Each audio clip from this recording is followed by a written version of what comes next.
Hello aspirants, welcome to Pathfinder. My name is Shubham Sardhaliya. हम बात करने वाले हैं दुनिया के सबसे बड़े वॉल्केनो जिसका नाम है मौना लोआ। जल्द ही ये मौना लोआ ब्लास्ट हो सकता है, ये इरप्ट हो सकता है। इस विषय पे विस्तार से चर्चा करेंगे। कहाँ है ये मौना लोआ, इसकी इरप्शन से किस प्रकार से नुकसान हो सकता है, इन सभी बातों पर विस्तार से इस लेक्चर में चर्चा करेंगे। मेरा नाम शुभम सरधालिया है। यूपीएससी प्रिपरेशन में मैं आपका एजुकेटर हूं, आपका मेंटोर हूं। दोस्तों, यूपीएससी एग्जाम को क्वालिफाई करने के लिए अन अकेडमी आपको प्लस और आइकॉनिक कोर्सेज के रूप में बेहतरीन कंटेंट प्रोवाइड करता है, जिसकी मदद से आप इस एग्जाम को क्वालिफाई कर पाएंगे। आपको इन कोर्सेज में एनरोल करना है यूज करके ये कोड SAR10 और आप इस एग्जाम को सफलतापूर्वक क्वालिफाई कर पाएंगे। दोस्तों, आप ऑप्शनल के लिए हमारे साथ जुड़ सकते हैं। हमारे फ्रेश बैचेस जल्द ही स्टार्ट हो रहे हैं। अन अकेडमी सिविल सर्विस चैंपियनशिप, अन अकेडमी कॉम्पीट, ये सब चीजें हम आपके लिए लेकर के आते हैं। आपको 0% EMI का ऑप्शन मिलता है, यानी कि अन अकेडमी के सभी कोर्सेज को आप छोटे छोटे मंथली इंस्टॉलमेंट्स में पे करके परचेज कर सकते हैं। ये कोर्सेज आपको इस एग्जाम को क्वालिफाई करने में मदद करेंगे और आप देश की ब्यूरोक्रेसी का हिस्सा बन पाएंगे। दोस्तों, हवाई आइलैंड का मौना लोआ, जो कि दुनिया का सबसे बड़ा सक्रिय ज्वालामुखी माना जाता है, ये पिछले कुछ दिनों से एक हाइटेंड अनरेस्ट की स्टेट में है। यहां पर बैक टू बैक बहुत सारे भूकंप महसूस किए जा रहे हैं। जियोलॉजिस्ट या भूवैज्ञानिकों का मानना है कि ये इशारा है कि जल्द ही ये ज्वालामुखी फट सकता है। दोस्तों, मौना लोआ, जिसका अर्थ होता है लॉन्ग माउंटेन, ये एक एक्टिव वॉल्केनो है जो दुनिया का सबसे बड़ा सक्रिय ज्वालामुखी माना जाता है। ये मौजूद है नॉर्थ पैसिफिक ओशियन में।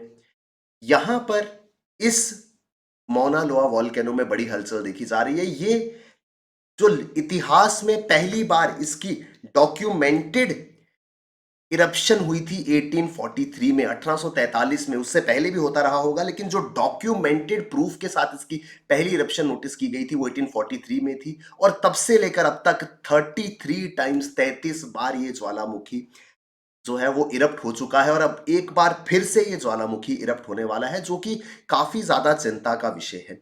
जो जियोलॉजिस्ट है, जो भूवैज्ञानिक है, उनका मानना है कि एग्जैक्ट इमीडिएट इरप्शन तो नहीं एक्सपेक्ट कर सकते, लेकिन जल्द ही इसमें इरप्शन देखने को मिल सकता है। बार बार वहां पे भूकंप आ रहे हैं, द ग्राउंड इज शेकिंग, और इस वजह से ये इंडिकेशन है, ये इशारा है कि कभी भी दुनिया का सबसे बड़ा सक्रिय ज्वालामुखी ब्लास्ट हो सकता है। दे डोंट, साइंटिस्ट और geologist, they do not expect this to happen right away. ऐसा नहीं है कि इमीडिएटली कल परसों या 4 दिन में ही ऐसा हो जाएगा, लेकिन ये इशारा है कि इस इलाके के जो निवासी हैं, जो रेजिडेंट्स हैं, वो इस चीज को लेकर के तैयार रहें कि भविष्य में जल्द ही ये इरप्शन हो सकता है और उन्हें अपने आप को सुरक्षित रखना होगा। मौना लोआ है दरअसल क्या? मौना लोआ सर 5 वॉल्केनोज हैं जो मिल करके हवाई आइलैंड बनाते हैं। मैप के माध्यम से जानेंगे कहां पर है ये हवाई आइलैंड। दोस्तों, यहां पर है हमारा नॉर्थ पैसिफिक ओशियन, इस तरफ है यूनाइटेड स्टेट्स, ये हमारा नॉर्थ अमेरिकन कॉन्टिनेंट है। ये है एशिया। एशिया और नॉर्थ अमेरिका के बीच में नॉर्थ पैसिफिक ओशियन के हिस्से में यहां पर छोटे छोटे आइलैंड्स का एक समूह है, जो कि हवाईन स्टेट कहलाता है। ये यूनाइटेड स्टेट्स ऑफ अमेरिका का पार्ट है। इस तरीके के छोटे छोटे आइलैंड्स मिलकर के ये पूरा का पूरा हवाई आइलैंड बनाते हैं। ये जो आइलैंड है यहां पर मौजूद है ये मौना लोआ। ये 5 आइलैंड्स का समूह है। ये 5 आइलैंड्स में से ये यहां पर मौजूद है मौना लोआ, जो कि एक सक्रिय ज्वालामुखी है और दुनिया का सबसे बड़ा ज्वालामुखी। इस पोर्शन में 5 छोटे छोटे माउंटेन्स हैं, मौना लोआ, और बाकी ये सभी एक्टिव वॉल्केनोस हैं। ये मौना लोआ जो है, it sits immediately north of Kilauea volcano. Kilauea volcano कहाँ है सर? यहां पर ये इमीडिएट साउथ ऑफ मौना लोआ में, आप मैप के माध्यम से समझिए, यहां कहीं पर है किलोविया, यहां पर है मौना लोआ। सो मौना लोआ के इमीडिएट साउथ में किलोविया वॉल्केनो है, जो कि काफी ज्यादा न्यूज में या चर्चा में रहा था 2018 में, जब इसमें एक बड़ा इरप्शन हुआ था। इस इरप्शन के बाद इस इलाके के करीब 700 घरों को नुकसान पहुंचा था, और या इस किलोविया वॉल्केनो से निकलने वाला लावा कई वर्ग एकड़ के इलाके में फैलता चला गया। ये फार्म्स और ओशियंस तक ने इसमें नुकसान इसने पहुंचाया था। अब सवाल यह है कि क्या मौना लोआ भी किलोविया की तरह ही इस तरीके से एक बड़ा इरप्शन इसमें होगा? सर, यहां पर एक थोड़ी चिंता का विषय है कि मौना लोआ का इरप्शन जो है वो किलोविया से अलग होगा, क्योंकि मौना लोआ किलोविया से बड़ा है। It its greater height gives its steeper slopes. हम आगे इस स्लोप के कंसेप्ट को समझेंगे। जितना ऊंचा वॉल्केनो होगा उतनी स्लोप उसकी स्टीप होंगी, यानी उससे निकलने वाला उतनी ज्यादा दूरी को तय करेगा। सो इससे निकलने वाला लावा जो है वो हिल साइड से तेजी से रश करेगा और रेजिडेंशियल एरियाज की तरफ जाएगा। किलोविया वॉल्केनिक इरप्शन से भी ज्यादा तेजी से ये इरप्शन या ये लावा जो है ये फ्लो करेगा। ये एक एक्टिव शील्ड वॉल्केनो है जो 1984 में लास्ट इरप्ट हुआ था, जिससे इस पूरे के पूरे इलाके में काफी ज्यादा डिस्ट्रक्शन हुई थी। और वैसी ही सिचुएशन अब दोबारा हमें देखने को मिल सकती है, क्योंकि काफी ज्यादा अनरेस्ट जो है वो जमीन के अंदर है। काफी ज्यादा हलचल यहां देखने को मिल रही है। दोस्तों, यहां पर हम बात करेंगे वॉल्केनोस के बारे में। वॉल्केनोस किस तरीके से होते हैं, वॉल्केनो कैसे बनते हैं, इन सभी बातों पर हम चर्चा करेंगे। वॉल्केनोस दरअसल होता है क्या? What is a volcano? Volcano एक ओपनिंग है जो अर्थ के या किसी भी प्लेनेट के क्रस्ट पे होती है, जिसकी मदद से हमारे अगर अर्थ की बात करें, अर्थ के क्रस्ट में ये एक ओपनिंग है, एक वेंट की तरह है, जहां से मोल्टन रॉक्स, जिसे हम मैग्मा कहते हैं, ये तो आपको मालूम होगा कि अर्थ जो है वो 3 लेयर से बना है, क्रस्ट, मेंटल और कोर। कोर जो है वो धधकता हुआ मैग्मा है, जहां पर बहुत सारी मोल्टन रॉक्स बर्न होती हुई मौजूद है। ये बर्न होती रॉक्स, जिसे हम मैग्मा कहते हैं, ये बार बार पृथ्वी की सतह से बाहर आने की कोशिश करता है, और इसके बाहर आने के लिए पृथ्वी पर कई जगहों पर इस प्रकार के वेंट बने होते हैं, जिन्हें वॉल्केनो कहा जाता है। जब यहां पर मौजूद गैसेस या ये मोल्टन रॉक्स या मैग्मा काफी ज्यादा अनरेस्ट फेस करता है, उसके बाद अचानक से ये इन वेंट्स से बाहर आना शुरू हो जाता है। इन वेंट्स को वॉल्केनो या ज्वालामुखी कहा जाता है। इसका फोर्सफुल इजेक्शन होता है। मैग्मा जो है वो बहुत तेजी से फोर्सफुली पृथ्वी की सतह से क्रस्ट पे आता है, और इससे लावा और गैसेस निकलती है। ये लावा और गैसेस पृथ्वी की सतह पर आकर के अलग अलग प्रकार के रिलीफ्स या अलग अलग प्रकार के ज्योग्राफिकल फीचर्स बनाता है। एग्जाम्पल हिल्स या माउंटेन्स, बहुत सारे ऐसे माउंटेन्स हैं जो वॉल्केनिक इरप्शन का वॉल्केनिक इरप्शन से बने हैं। इस प्रकार से अलग अलग रॉक्स फॉर्म होती है। आपने सुना होगा इग्नियस रॉक्स, सेडिमेंट्री, इग्नियस और मेटामॉर्फिक रॉक्स। तो जो इग्नियस रॉक्स हैं सर, ये बनती हैं किससे? ये बनती हैं इस लावा से। पृथ्वी की सतह से मैग्मा निकलता है, वो अर्थ के सरफेस पे आता है, और इस सरफेस पर आकर के वो लावा का फॉर्म लेता है। धीरे धीरे ये लावा ठंडा होना शुरू होता है, और ठंडा होकर के वो रॉक्स या माउंटेन्स को जन्म देता है। इन रॉक्स को इग्नियस रॉक्स के नाम से जाना जाता है।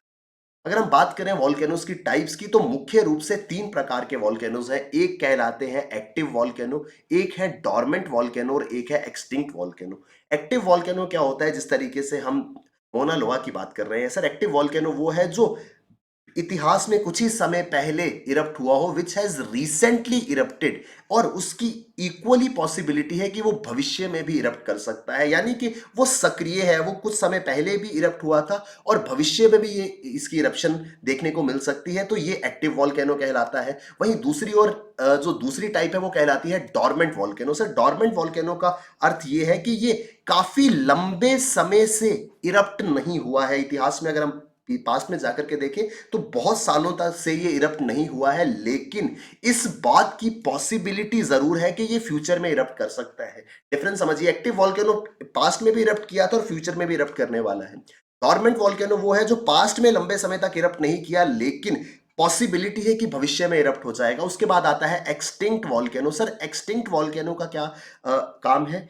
ये वो वॉल्केनो है जो हजारों सालों से इरप्ट नहीं हुआ था, और भविष्य में भी इसके इरप्ट होने की कोई पॉसिबिलिटी नहीं है। तो एक्टिव है, डॉर्मेंट है और एक्सटिंक्ट है। आई होप ये हम समझ पाए होंगे।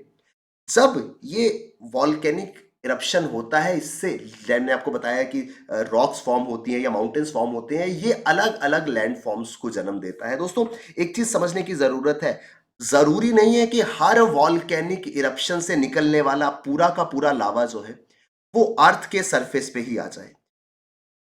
बहुत सारा लावा ऐसा होता है जो अर्थ के अंदर ही अलग अलग जगहों में फैल जाता है, तो दो प्रकार के लैंडफॉर्म से फॉर्म करता है।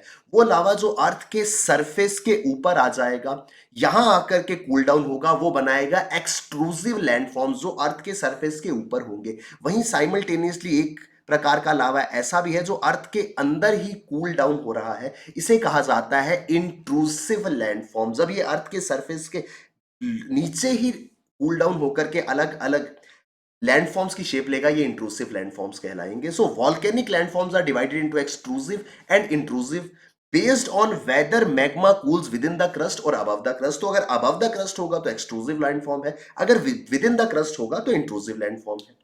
अगर हम एक्सट्रूसिव लैंडफॉर्म्स की बात करें तो दो प्रकार के हमारे पास वॉल्केनोज बनते हैं। मुख्य तौर से दो कैटेगरीज में हम इन एक्सट्रूसिव लैंडफॉर्म वॉल्केनोज को डिवाइड करते हैं। एक कहलाते हैं कॉम्पोजिट वॉल्केनोज और दूसरे कहलाते हैं शील्ड वॉल्केनोज। इनके बारे में समझेंगे। सर, सबसे पहले अगर शील्ड वॉल्केनो की बात करें, शील्ड वॉल्केनो क्या होता है, जिससे निकलने वाला लावा जो है वो विस्कोसिटी में कम होता है। Where runny lava spreads far from the source and forms volcano with gentle slopes. यहां से लावा निकला और ये लावा जेंटल स्लोप्स को फॉर्म कर रहा है। ये जो साइड पर आप ये स्ट्रक्चर देख रहे हैं, ये दरअसल लावा ही है जो कूल डाउन हुआ था। तो ये जेंटल स्लोप्स फॉर्म करता है। और इसको शील्ड क्यों कहा जाता है? शील्ड का क्या अर्थ होता है? ढाल। तो आपने देखा होगा मूवीज वगैरह में या हिस्ट्री में, इस प्रकार से एक ऑब्जेक्ट जिसे ढाल या शील्ड कहा जाता था, उसका इस्तेमाल किया जाता था दुश्मन की तलवार से खुद को बचाने के लिए। तो इसका ये जो ग्रेजुअल स्लोप है वो इसको एक शील्ड लाइक एक ढाल की शेप दे देता है, जिस वजह से ये शील्ड वॉल्केनो कहलाता है।